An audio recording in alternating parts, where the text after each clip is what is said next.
Welcome to Casual Friday. Hi, I'm Roxanne Richardson, and this is my weekly Casual Friday podcast.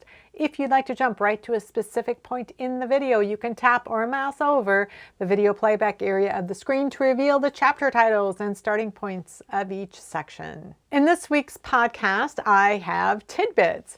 I have an update on my vintage 1940s sweater project. I have a new project on the needles, and I want to talk about Finish It February yet again. So let's get started. This tidbit came to me from Now I Just Knit on Ravelry, and they sent me a link to a website that shows various types of monuments and statues of grandparents and knitting. Most of them are that sort of situation. Quite a few of them have to do with knitting. And it was a real treat to go through and look at all the photographs of all of these different monuments in different cities that relate to that. So I'll be leaving links down in my show notes to the things that I talk about in all the tidbits, including this one. If you've been following me for a while, you'll know that I have a long-term project that I have been working on for 3 years to knit a sweater from each decade between the 1890s and 1990s. And the sweater that started this all off was this one that's from the Edwardian era. It was originally published in 1904. And what is so interesting about it is the way that this fabric behaves. It's kind of like an accordion texture, and it was something I'd never seen before, and that fascinated me and led me on this journey to knit sweaters from other decades to see what other sorts of interesting construction methods and techniques I might find in patterns that we don't encounter today. Well, I got a link from somebody whose name I did not put in here. I'm really sorry if it was you. But it was a link to this academic research paper that was published in 2017. It's called Multifunctional Foldable Knitting Structures, Fundamentals, Advances, and Applications. And I'm going to put the names of the two people who wrote this article on the screen because I don't know that I could pronounce them. I would just slaughter them. But it's a really interesting article about various applications in textiles and how one of the things that they mention in this article is that the major barrier to the development of multifunctional materials and systems is, paradoxically, the very thing that gives them their advantage over combinations of single functions. Multidisciplinarity, that is, the need to pull together and establish close and sustainable links between often disparate and closed disciplines, including materials scientists, chemists, physicists, engineers, biologists, physicians, and designers.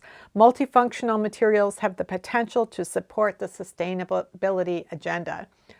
Well, that's interesting in and of itself, but they talk further in the article about all the different ways of creating these kinds of fabrics that fold in on themselves and would have use for purposes other than just looking cool. And so I'm going to leave a link, obviously, to that article down below. It is an academic article, so there are times when I myself found my eyes crossing, but if it's something that's of interest to you, you may really enjoy it. As I mentioned earlier, I have been working on this long-term project to knit a sweater from each decade, from the 1890s to the 1990s. And there was a discussion thread started in my Ravelry group last week from, I believe it was Topher, who often sends me really great links to different things that I talk about in tidbits.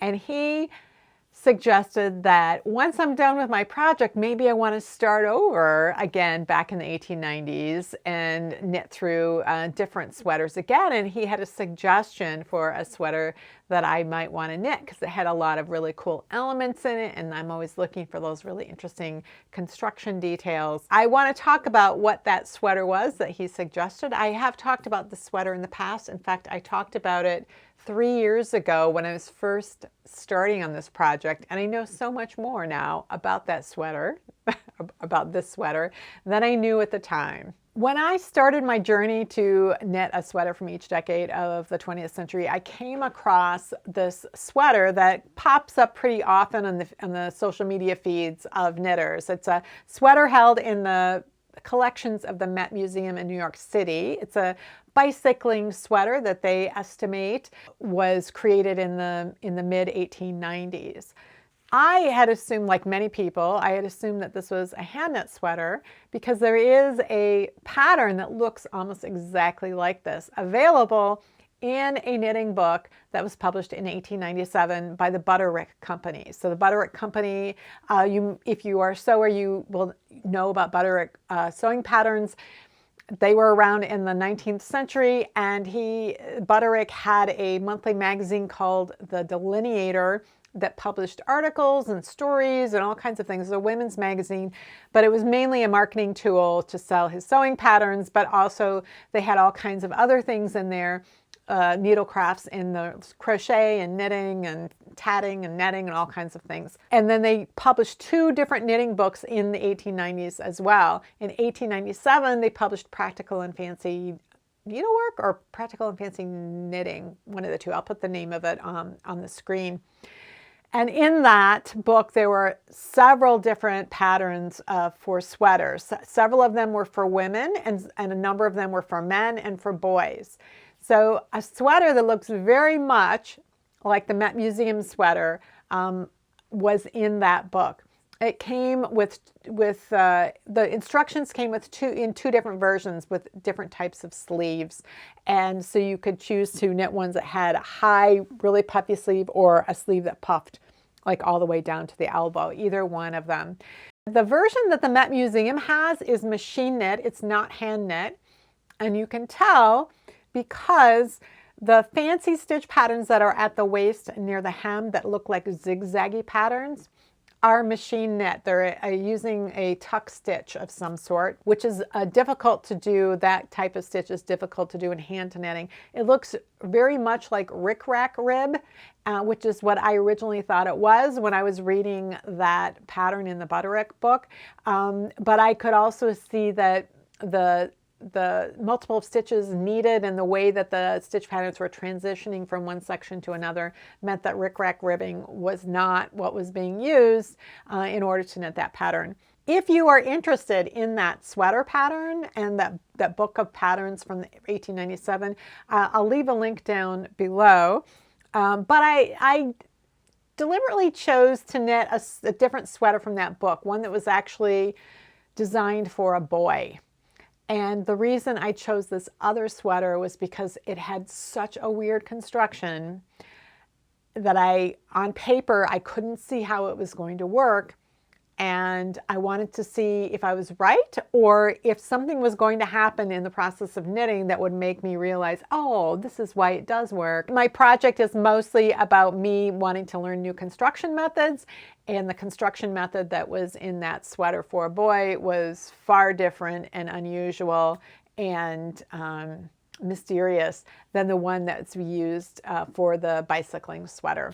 And since a modern knitter has already translated that 1897 pattern into a contemporary pattern that's available on Ravelry, I just didn't think that the opportunity to learn was as great with that sweater as it was with the sweater that I did choose.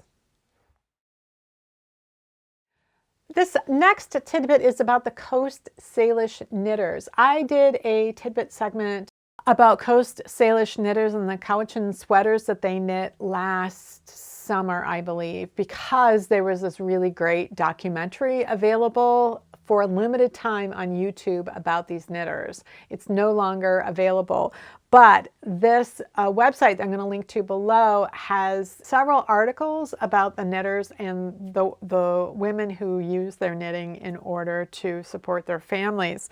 There's supposed to be 3 parts. I can only find parts 1 and 2. So I did search their website to see if part 3 was ever published. The first 2 parts were published last March and April 2021. So, but I can't find part 3. So I don't know if it just never happened or what. So I will leave links to those first 2 parts down in the show notes. This last tidbit came to me in my Twitter feed, and what came to me in the tweet was an image from a book. And so I tracked down the book through all of the links. It's available on archive.org. I will put that link down below. Archive.org is the same resource where you can get that Butterick book, that Fancy and Practical Knitting that I talked about earlier in Tidbits. So this book is a book, it's written in Finnish, it was published in 1897, and the translated title is Ethnographic Studies from the Housing Sectors of the Finnish Nation. So of course there's a lot of text that most of you are not going to be able to read, but some of you might if you read Finnish. About a third of the way into the book, maybe around page 170 or so, then you start getting the images of the different types of what I believe are embroidery patterns. So these are embroidery patterns that would have been used on different types of traditional garments from different ethnic groups that lived in Finland. So the embroidery patterns, at first you see them in black and white, but then they have some that are in color.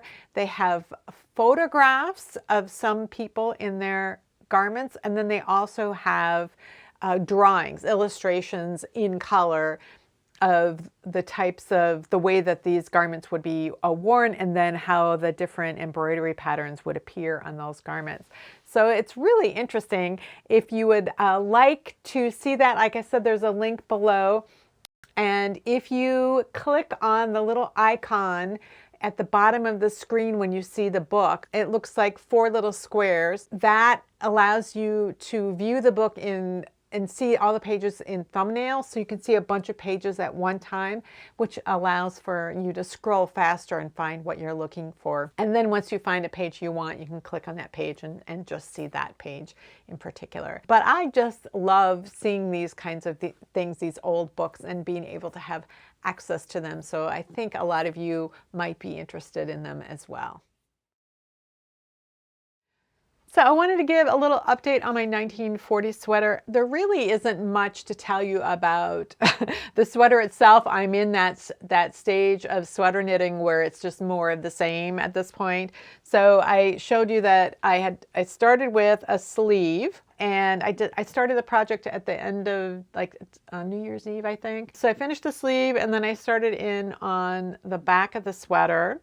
And my goal is to finish the back by the end of January so that I will have those 2 pieces finished. There won't be anything on the needles, and then I will be ready for a break from the sweater, because I have about a 3-week tolerance for working on one project, and exclusively one project. Then I need to take a break. So it's not uncommon for me, for a large project like a sweater, to need to take a break or 2 during the process. Another reason I might want to take a break is if I get mad at the project, like if I made a mistake and I think I have to rip out, or I'm not sure I'm going to solve the problem, I might just put it in a timeout. So my plan was to knit a sleeve and the back and then be done by the end of January, so that I would be ready for finish it February. So I will be on track to finish this by the end of January. I've got 10 more days to finish the back, and then I'll be fine. I had a question in the comments last week in regard to finish it February,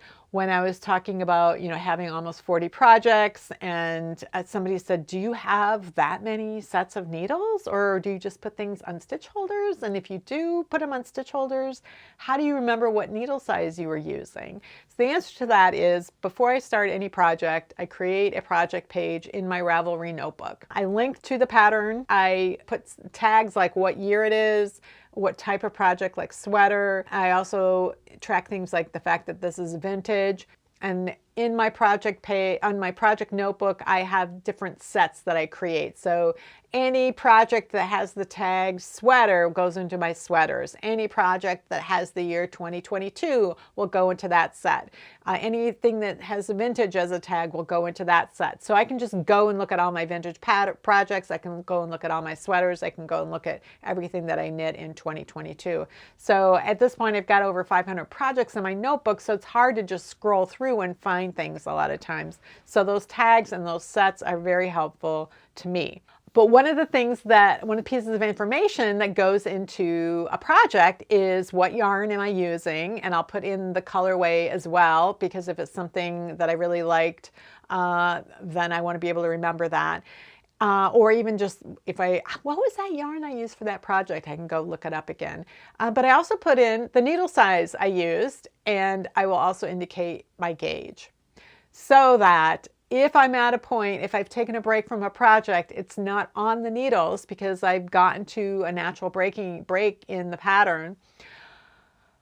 I can go look at my project page and see what needles I was using. And I've sometimes had to use that when I finished a sock, I grafted the toe shut, I put the needle down on my desk, and I went to weave the ends in, and I was ready to start the second sock when I realized I had 3 circular needles sitting on my desk, and they were all the same brand, and I didn't know which one I had been using to knit that first sock. So I went and looked at my project page, and then I could use my needle gauge to figure out which one of those needles it was. So it is handy in more situations than just when you are taking a break from a pattern.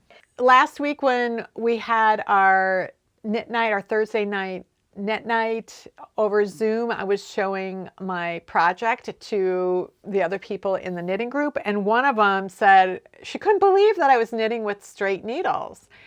And because normally I will say over and over again that I knit everything on a 32-inch circular needle, and I just change my technique depending on what the size of the circumference is.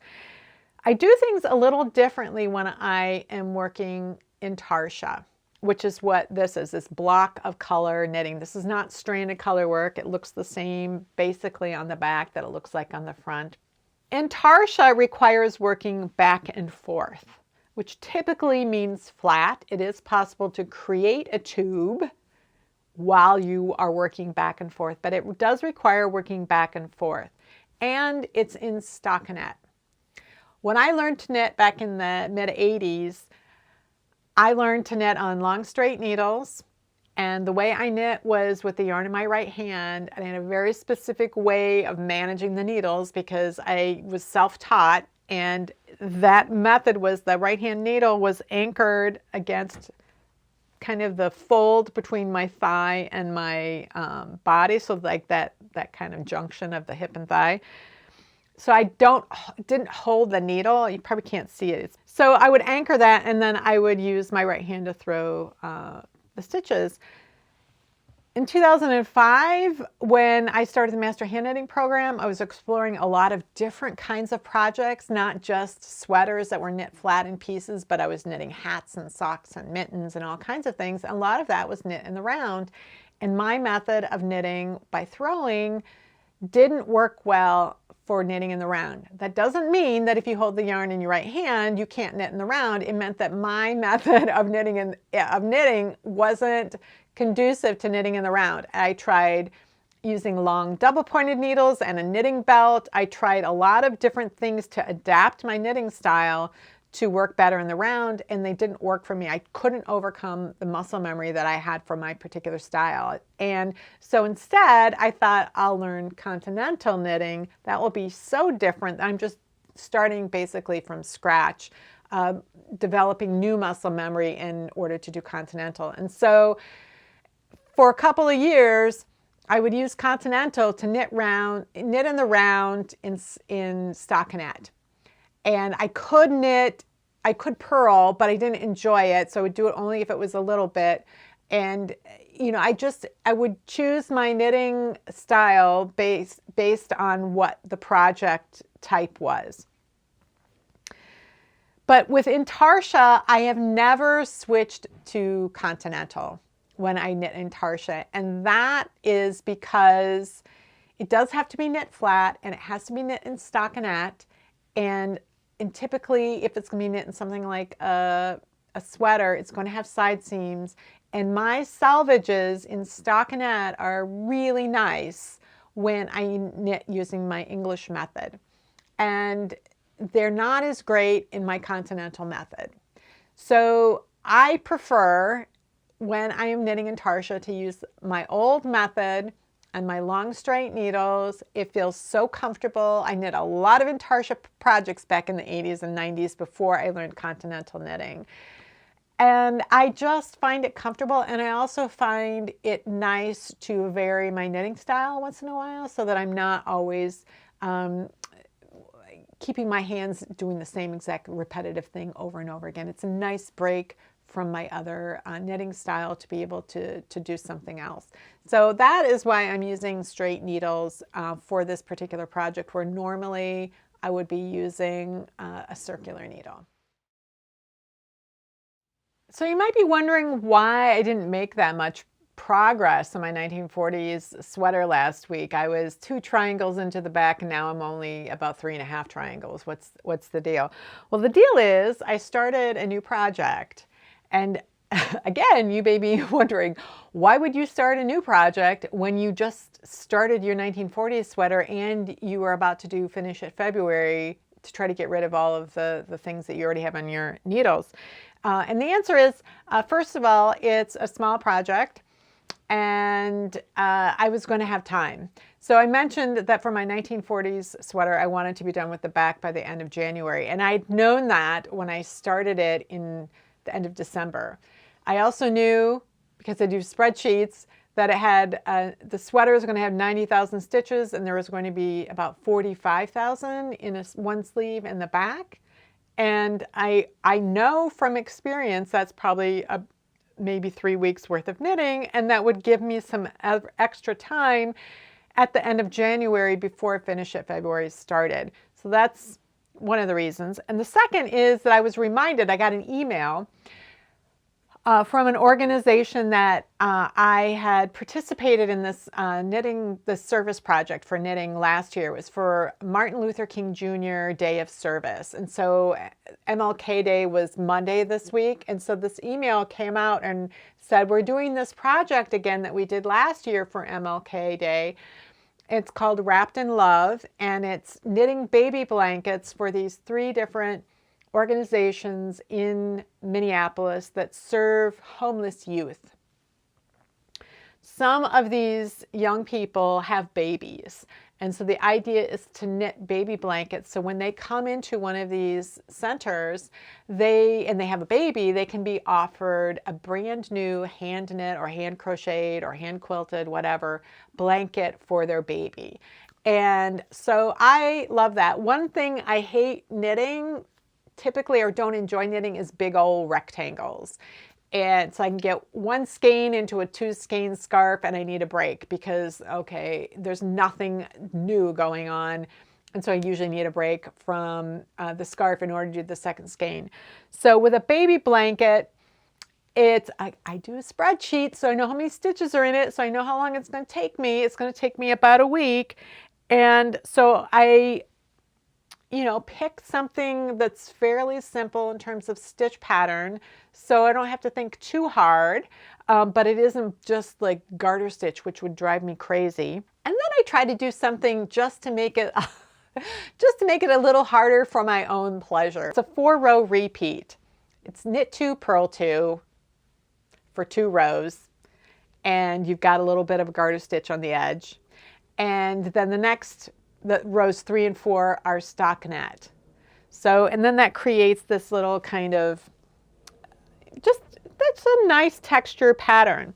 So I knew I needed to use something really durable and machine washable. And so for this kind of project, I do like to use acrylic, just because whoever's getting it isn't going to know what it's made of, and is going to be washing it with all their other laundry, and isn't going to be able to do something or know to like hand wash and lay it flat. I mean, this is somebody who doesn't have secure housing. How are they going to do that? So I want to be really hard wearing, machine washable, and so I usually go to a big box store for that because they have a lot of yarns, a lot of choice in that situation. I chose a yarn that is, the brand name is Caron, C-A-R-O-N, and it's called Colorama Ogo, so it's O''Go.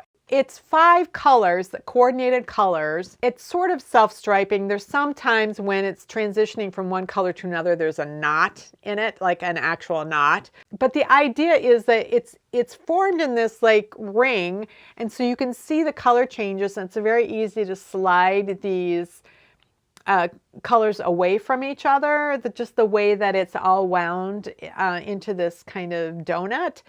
And so if you don't want to keep knitting until it just turns into the next color, if you want to cut it, it's very easy to find where's that transition point. Just cut it and then keep all of the separate colors that are wound up. You can keep them separate. So this one is called Baja, which I assume is a reference to like the ocean. So I decided that I would do them in the color, in the order that they were in the ring, but that I would switch them after 4 repeats of each color. And then in the center, I would do 8 repeats and then I would reverse. Because I'm using multiple colors, it's essentially big stripes and I'm using a textured pattern. So I wanted to avoid having blips on the right side of the work. So technically this is a reversible blanket. It looks decent on both sides. But if you are using other colors, you're going to get blips. So you either want to do it so you get blips on both sides, or you want to do it so that you only have blips on whatever you decide is the wrong side of the work. So if I show you this side, you can see that there are those blips where you transition from one color to another, because the purl bumps are going to do that. So I'm going to go to the overhead and I'm going to show you what I was doing to create these transitions so that they don't show the color blips on the right side of the work. So what I did for this first section was I knit rows 1 through 4, 1 through 4, 1 through 4, and then I worked 1 through 2. So when I was about to start row 3, the green stitches were on, these dark green stitches were on the needle, and I was going to start working with this light green. And so I worked across in stockinette on a right side row. The stitches that came off the needle and were worked in stockinette on that row were the dark green stitches. The ones that were on the needle were just potential stitches. They weren't knits or purls until they came off the needle. So I ended up with a row of dark green in stockinette. And then when I purled back across in the light green, I had light green on the needle, and those stitches came off the needle to create this first row of light green. So it takes 2 passes across the stitches in order to end up with a stitch in the fabric that is either a knit or a purl. You have 1 row creates the new stitches on the needle, and then the following row is what creates them or puts them into the fabric as a knit or a purl. I began working with the light green on row 3, and so my 4 repeats, kind of start and end with some stockinette. So let me come up to here. So I have worked my 4 repeats. I can count 4 sections of these purls. You can see that right under the needle, I have the knit 2 and the purl 2 under there, and the yarn is over here. I'm ready to start our right side row. So when I switch to this color right here, I'm going to be working in stockinette, and these are the stitches, the ones that are on the needle, are the ones that are going to turn into stockinette as I'm working with that new color. So this is the tricky part about color knitting, is that, and versus texture knitting, is that texture knitting is formed with the stitches on the left needle. So however you are working, as you're working across the stitches on the left needle, those stitches become knits or purls in the fabric as they come off. But when you're knitting with a color, you're establishing the new color as you're creating those stitches on the right hand needle. So when you are mixing texture with color, you have to plan this in kind of a 2-row situation. So I have done a full technique video about color blips in your knitted fabric and working with texture. And so I will leave a link down in the show notes if you're interested in doing things like controlling how these blips, which face of the fabric those blips end up in. I've been talking the past couple of weeks about Finish It February, which is an opportunity to reduce your UFO pile. A UFO is an unfinished object. These are typically things that have been in hibernation, not necessarily things that you have actually been actively working on. So some people are going to have very few things and wonder why people end up with so many things. How could that be? And other people are going to have such a large number that they might even feel embarrassed about it. And I would encourage you, regardless of whether you have nothing in your UFO pile or you have 100 things in your UFO pile, there's no one right way to be a knitter. What I think is important is to understand what kind of a knitter you are. Why do you knit? What do you get from it? What kinds of projects do you really enjoy and you are able to finish? And where are you struggling what causes things to end up in your UFO pile? So again, this is an opportunity to reduce your pile.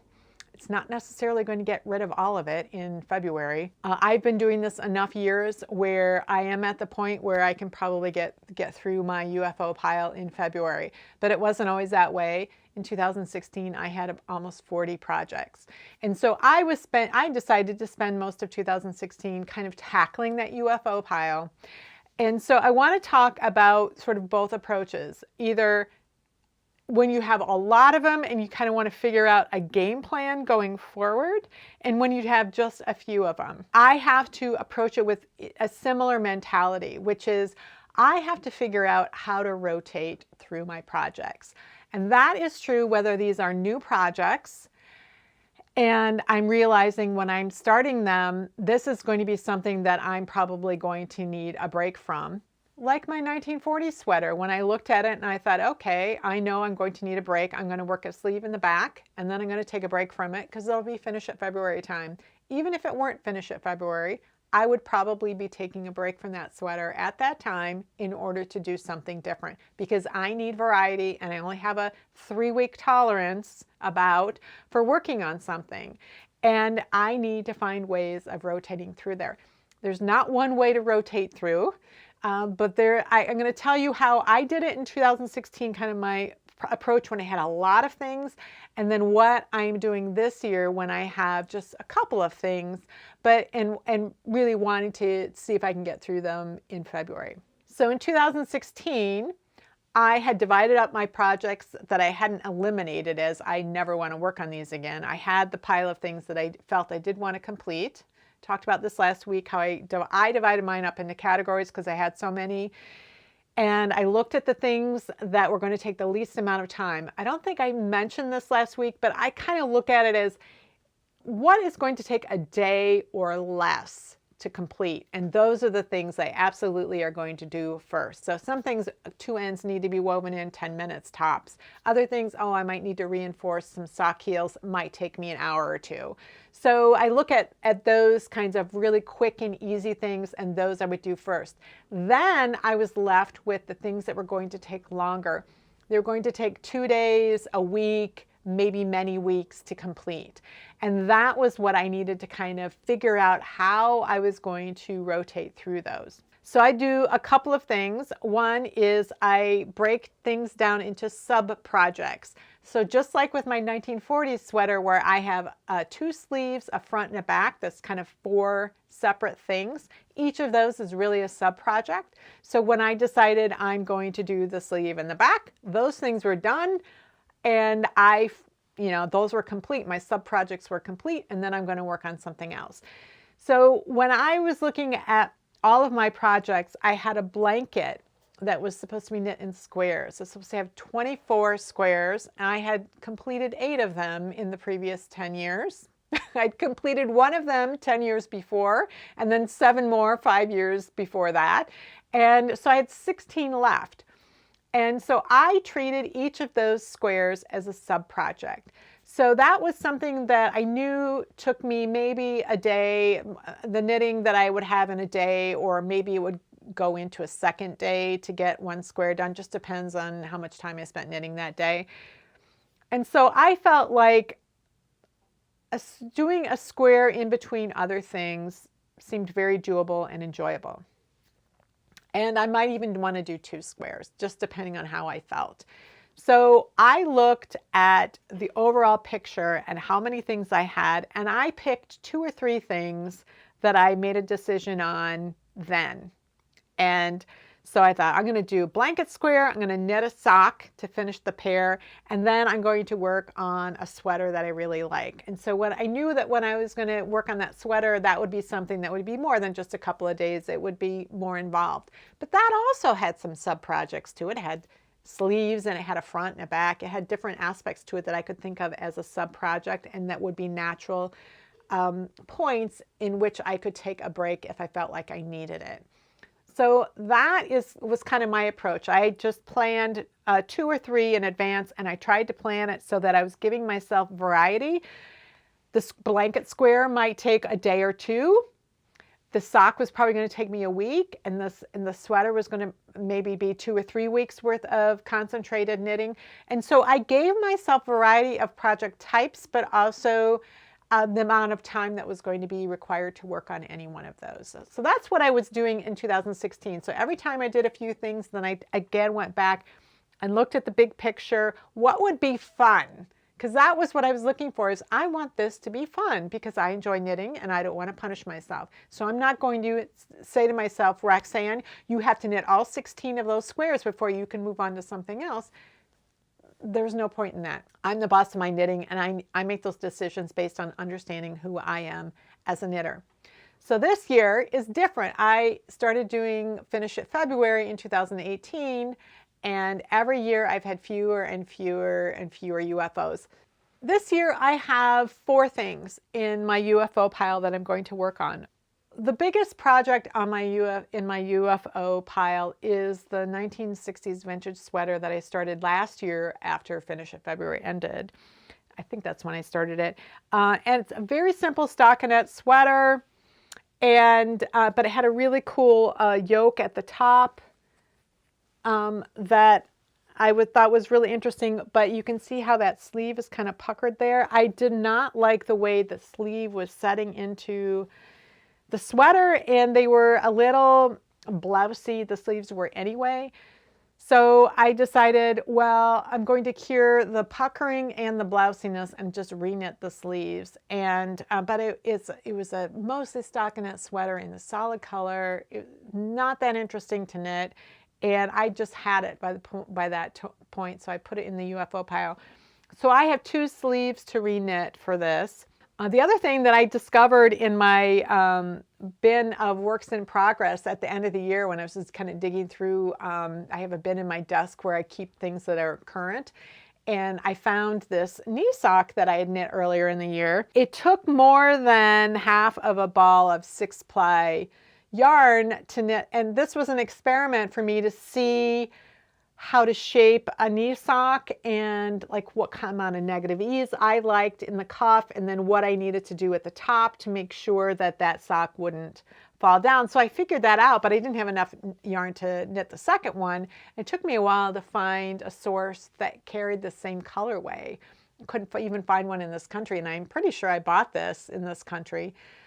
So I ordered it, it came in, and by then I was, well working on to something else, so it got forgotten. So I do want to knit the mate to this particular sock. The other 2 projects that I want to do for Finish It February do not require any knitting. One of them is, this is a sweater.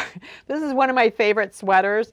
It's this Aran sweater that I knit like 15 years ago, and I'm always pulling it out and fixing something or doing something. At one point I fixed a little tiny miscross cable using duplicate stitch, and then I found a ball of the original yarn, and so I reknit the neck because I hated the neck. So I reknitted the neck earlier, or sometime in 2021. And there's one more thing about this sweater that I need to fix, and that is that the elbow was wearing thin. So I did reinforce the elbow with some sock yarn that has nylon in it, but I know that elbow is going to wear thin again just because of the way I keep my elbow propped on my office chair. I keep it there, and I kind of have it anchored there when I'm knitting, and so it's going back and forth a lot. I'm not going to change that habit. it's not going to happen. But I do have these two suede patches that I've had in my notions box for years. And so I'm going to add these patches to my elbows and prevent them from wearing through again. So that's something I'm going to fix. And then the last thing is my hand spinning breed study. I started a breed study in, I think it was June last year. Is a box of 30 different wool breeds, 1 ounce of combed top of each of 30 different breeds. And I was spinning one per week. Sometimes I spun more than that. But then in November, when my daughter Nina and her boyfriend Sam came to the US for an extended visit, all of my plans like for the end of the year just changed. I ended up adding a lot of new knitting projects for gifts for the two of them and for some other people in the family. We went on a 10-day road trip. It was like everything just, you know, changed for the last like 6 to 8 weeks of the year. So I have not been spinning at all. And I think I have about 5 breeds left. So the way I'm approaching Finish It February with these 4 projects is still in a rotation, just like when I had a huge number of projects and I wanted to keep things fun for myself. So what I think I'm going to do is I might just start with the patches, because that'll allow me to wear that sweater during February. I haven't worn it much lately because it's been in the pile to be fixed. So I'm going to start with this. That'll be done in a day. Then I'm going to knit one of the sleeves, and then I'm going to knit that knee sock, and then I'm going to knit the other sleeve. And all during February, I will also be doing some spinning. So I will do a certain amount of knitting in a day, and then during the week, I will do some spinning so that I can get all 4 to 5 different breeds that I still have left done by the end of the month. So that is a way to give myself variety throughout the week, but also throughout the month, and also get all of the things done that I want to get done in February. That's how I rotate through things. That might not be something that works well for you. What could work, and it depends on the kind of project you have. Sometimes you don't have a project where you're done with that piece and you can put it to the side. Instead, you might have a blanket that just seems like a never-ending hallway of knitting. So what you can do in that case is look at how often you have to change to a new ball of yarn, or you can look at how many rows a repeat is, and you can say, I want to work 2 repeats per week on this blanket, and once I'm done with those 2 repeats, I will put it to the side and then I'll work on something else. So you can have a situation where you're rotating between a couple of projects, like back and forth during the day or during the week. So those great big rectangular projects where you really feel like you're not making any progress, you can note your progress by looking at how many balls of yarn are left, how many repeats have left, or how many repeats you've worked. All kinds of ways of looking at what you've done rather than looking at something that looks like nothing is ever moving forward. And just commit to a certain amount of knitting on that project on Sunday afternoon, like while you're watching a movie or something like that. And then eventually that one will get done. I also heard about a way of rotating projects that somebody suggested a couple of years ago, which was to take 5 UFOs that you want to work on. And those are the UFOs that you are working on, and you work on 10 hours on one, and then you put that one to the back of the pile, and then you work 10 hours on the next one. So you're rotating through 10 hours at a time, and when one of them is complete, you bring in either another UFO, or maybe that's your opportunity to start something new because you actually finished a UFO. So it just depends.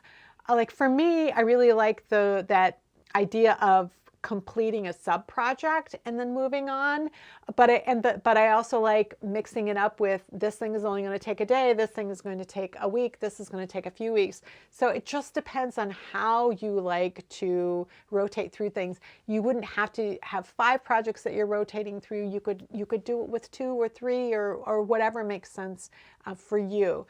There isn't one way to do it, but just think about what you are like as a knitter and what kind of variety you like and what it is that tends to bog you down. Well, that's it for this week's Casual Friday. If you like this video, please give it a thumbs up. If you loved this video, please subscribe if you're not already a subscriber. And if you have any comments or questions about today's video or suggestions for videos you'd like to see in the future, you can leave those down in the comments below. Thanks for watching, and I'll see you next week.